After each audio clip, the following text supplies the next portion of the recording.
Hi friends, இன்றைக்கி என்ன பண்ண போகிறேன்னா க்ரீன் ஃபிஷ் ஃப்ரை தான் பண்ண போகிறேன். வாங்க பார்க்கலாம். அதுக்கு 3 மத்தி மீன் எடுத்து வச்சுருக்கேன், 4 அயிலை மீன் எடுத்து வச்சுருக்கேன். அது சுத்தமாக கழுவி மீனில் கோடு கோடாக போட்டு வச்சுருக்கேன். ஏன்னா மசாலா நல்லா உள்ளுக்கு இறங்கணுங்கிறதுக்காக. வாங்க மசாலா அரைச்சிக்கலாம். ஒரு ஜாரில்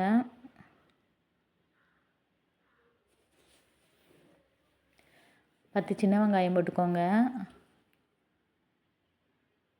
ஒரு துண்டு இஞ்சி போட்டுக்கோங்க,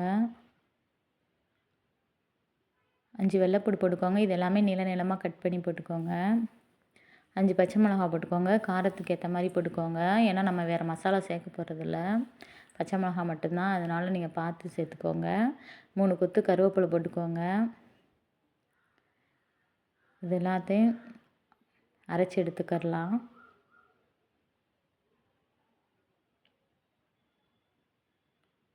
ரொம்ப மையாவும் அரைக்க வேணாம், ரொம்ப கொரன்னு அரைக்க வேணாம், மீடியமாக அரைச்சிக்கோங்க.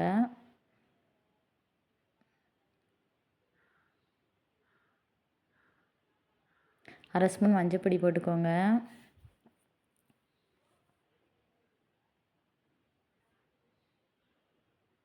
அரை ஸ்பூன் மிளகு பொடி போட்டுக்கோங்க.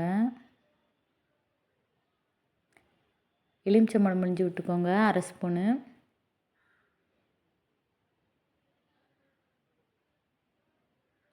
அரை ஸ்பூன் உப்பு போட்டுக்கோங்க. தேவையான அளவு உப்பு போட்டுக்கோங்க. ஏன்னா மீன் கொஞ்சம் எக்ஸ்ட்ரா ஒரு சிட்டிகை உப்பு அதிகமாக போட்டால் தான் மீன் பொரிஞ்சு வரும்போது டேஸ்ட்டாக இருக்கும், உப்பு பிடிச்சிருக்கும். அதனால் பார்த்து உப்பு போட்டுக்கோங்க. நல்லா மிக்ஸ் பண்ணி விடுங்க. இப்போ ஒரு ஸ்பூன் கார்ன்ஃப்ளவர் மாவு போட்டுக்கோங்க. இது வந்து மசாலா பிரியாமல் இருக்கிறதுக்காக போட்டுக்கோங்க. நல்லா மிக்ஸ் பண்ணி விட்டுக்கோங்க. அவ்வளோதான் மீன் பொரிக்கிறதுக்கான மசாலா. இப்போ நம்ம மீனை நல்லா விரைவி வச்சுக்கிறலாம். நல்லா மசாலா பிடிக்கிற மாதிரி விரைவிக்கோங்க.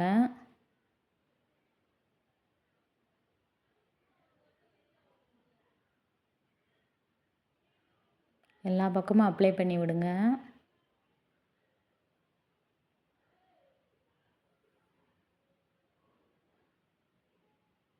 இப்போ ஒரு பிளேட்டில் நம்ம தனித்தனியாக விரைவி வச்சுக்கிறலாம். நல்லா மசாலா உழுக்க போகிற மாதிரி அப்ளை பண்ணி விட்டுக்கோங்க.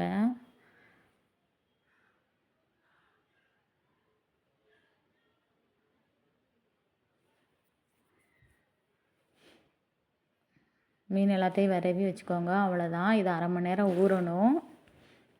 நீங்கள் ஃப்ரிட்ஜில் வச்சுருந்தாலும் பரவாயில்ல, வெளியே இருந்தாலும் பரவாயில்ல, ஆனால் அரை மணி நேரம் ஊற வச்சுருங்க. அப்போ தான் டேஸ்ட்டாக இருக்கும், மசாலாலாம் இறங்கி. இப்போ ஒரு தோசைக்கல் எடுத்துக்கோங்க, அதில் தேங்காய் எண்ணெய் ஊற்றிக்கோங்க. தேங்காய் எண்ணெயில் பொரிச்சா ரொம்ப டேஸ்ட்டாக இருக்கும். ஒன்று ஒன்றா போட்டு எடுத்துக்கலாம். இப்போ நம்ம மீனை போட்டுட்டு 6 நிமிஷம் கழித்து தான் பிரட்டி விடணும். உடனே பிரட்டினா மீன் வந்து பிரிஞ்சிடும், அதே மாதிரி தோசைக்கல்லையும் ஒட்டிக்கிறோம். நீங்கள் தோசைக்கல்லை வந்து நல்லா சூடான பிறகு எண்ணெய் ஊற்றுங்க. அதுக்கப்புறம் மீடியமாக வச்சுக்கோங்க. அதுக்கப்புறம் மீனை போடுங்க. இப்போ 6 நிமிஷம் கழித்து பரட்டி விட்டுக்கோங்க. அப்போ தான் மீன் உடையாமல் இருக்கும், அதே மாதிரி மசாலா அதிகமாக பிரியாது. நீங்கள் தேங்காய் எண்ணெய் வேணுங்கிற அளவு ஊற்றிக்கோங்க. அப்பப்போ ஊற்றி பொரிச்சுக்கோங்க.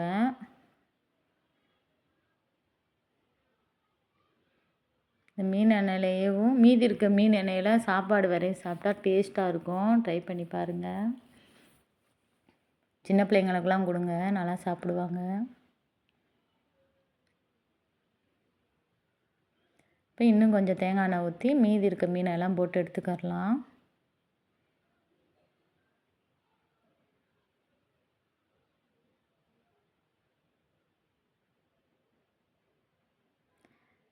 அடுப்பை மீடியமாக வச்சுக்கோங்க. அப்போ தான் நல்லா உள்ளுக்க மசாலாலாம் இறங்கியிருக்கும். இல்லாட்டி நம்ம இது ஹை இதில் வச்சுருந்தோம்னா மேலே மட்டும்தான் பொரிஞ்சிருக்கும், உள்ளுக்க எதுவுமே மசாலா எதுவுமே வேகாமல் இருக்கும். அவ்வளோதான், மீன் எல்லாத்தையும் பொரித்து எடுத்துக்கலாம்.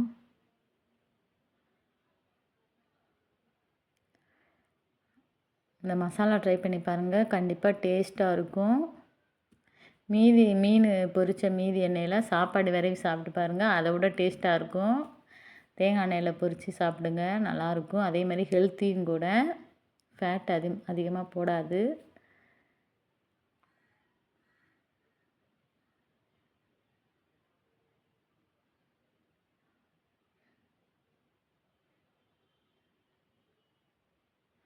கண்டிப்பாக ட்ரை பண்ணி பாருங்கள் ஃப்ரெண்ட்ஸ். வாங்க ஃப்ரெண்ட்ஸ், சாப்பிட்லாம். தேங்க்யூ.